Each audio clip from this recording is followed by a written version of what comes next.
This week, the battles of Gainesmill and Malvern Hill. But I already covered them, so instead, we shall be discussing the in-between and aftermath.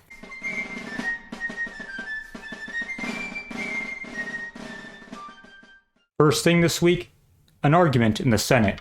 Senator Cowan speaks first, a senator from the great state of Pennsylvania and a Republican. When a sovereign confiscates property of a belligerent, he confiscates it because the property itself has a criminal character from the place where it was found, from its apparent destination, or from the use in which it is engaged. And no one ever goes further than to inquire into those particular facts. It is never a subject of inquiry who is the owner, or whether the owner is guilty or innocent, simply because, if that were the inquiry, the trial becomes a trial in personam, instead of a proceeding in rem. It is proposed by this House bill to seize and confiscate the property of certain leaders and officers under the rebel government. If the property is carried into a prize court, the question to be tried is not whether the property was used as contraband, but whether the owner is guilty of treason. The difficulty is that the rebel has no nationality. We might readily confiscate all the property of the people of South Carolina, because we should not be encumbered with the inquiry of whether the owner of the property was guilty. It would be enough to know he was a South Carolinian.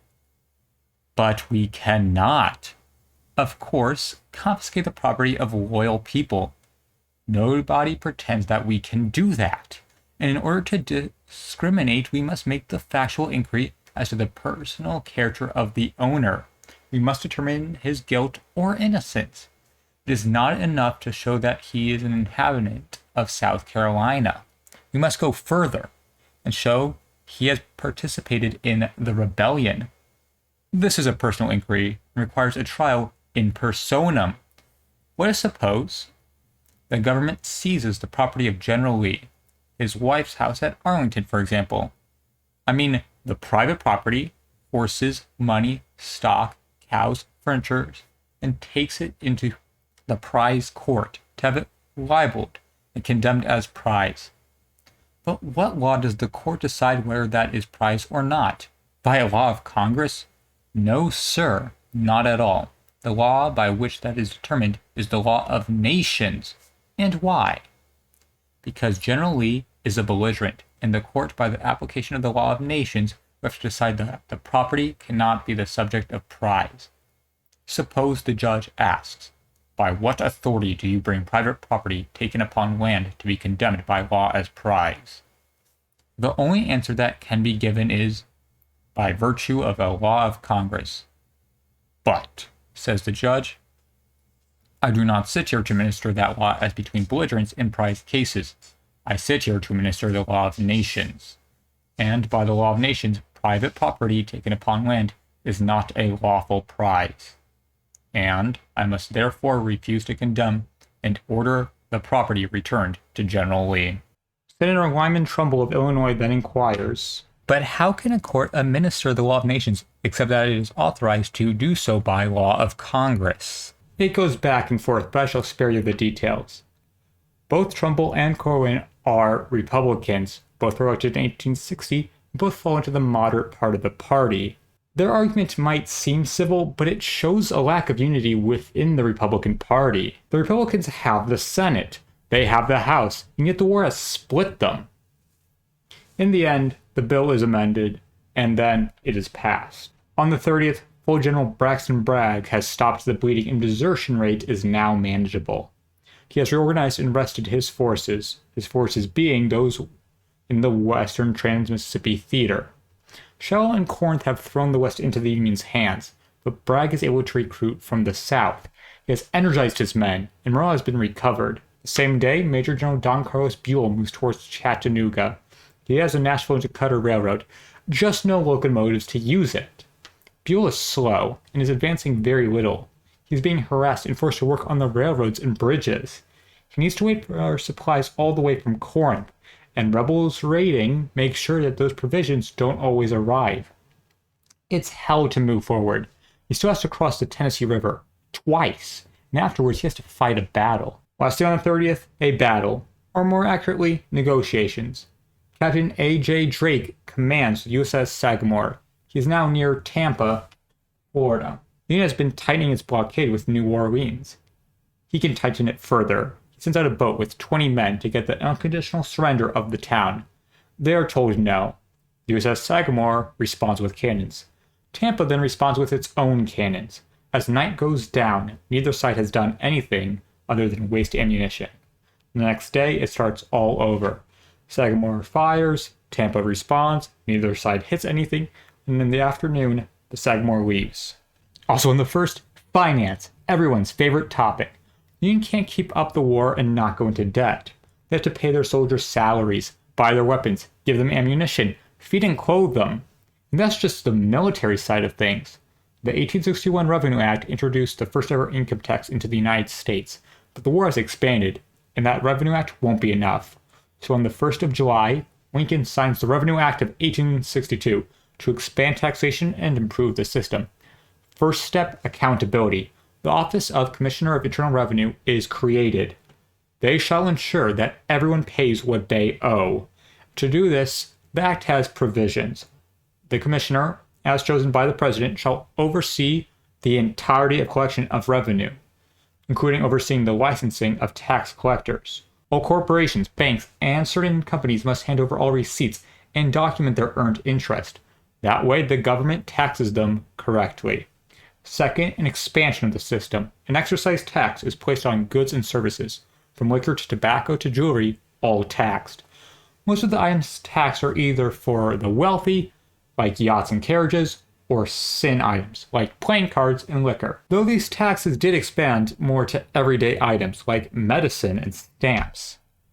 Other items taxed aren't even items, but services, like newspaper advertising, or inheritance, or licensing of certain professions, religious ones being excluded. And a value-added tax to manufacturing and meat processing.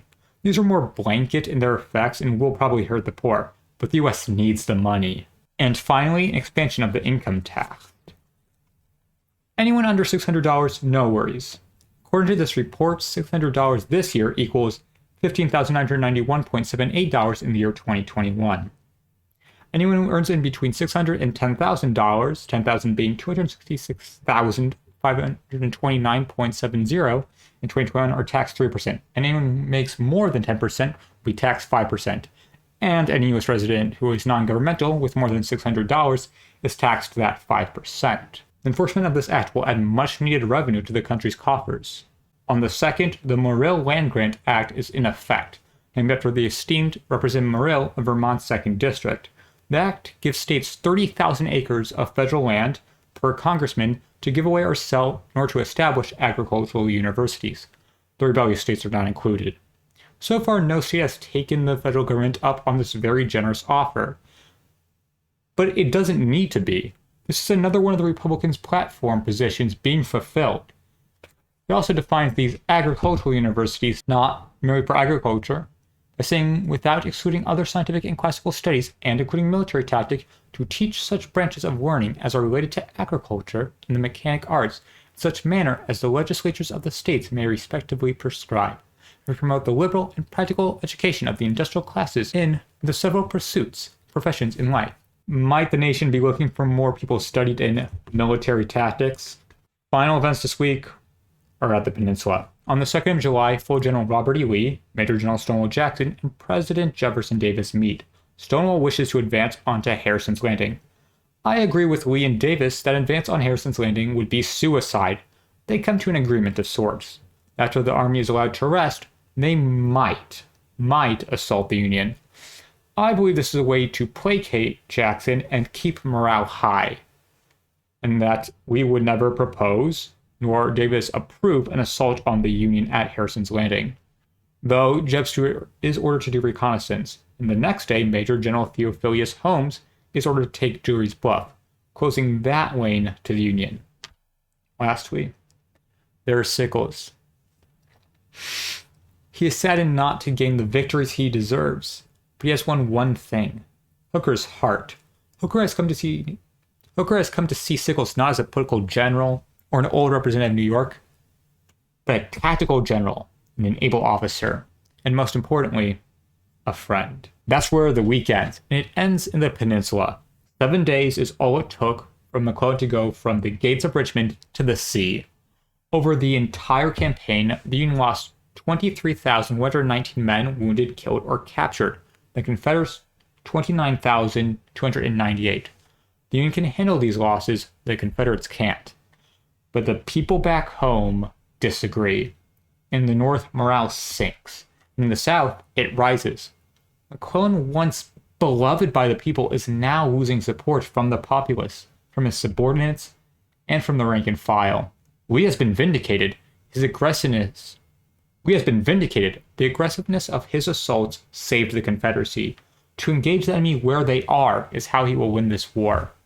McClellan remains at Harrison's Landing, unwilling to leave, hoping that Lincoln will send an additional 50,000 men to reinforce him.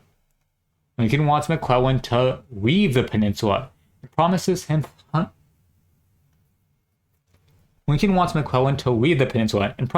him hundreds of thousands of men if he does. McClellan doesn't buy it. Hello, it's the entire Civil War week by week team here, and I'm pleased to announce I have created a Patreon. I'd like to thank Kevin Mack, who has already joined it. It means the world to me. I'm not saying that you should join. This entire production will go on without. It's just if you have the money, and only if you have the money, and you would like to give it to me, I would gladly accept it and forever be in your debt. Now for the normal things. If you liked the video, please like it. If you want to tell me how much you liked it, please comment.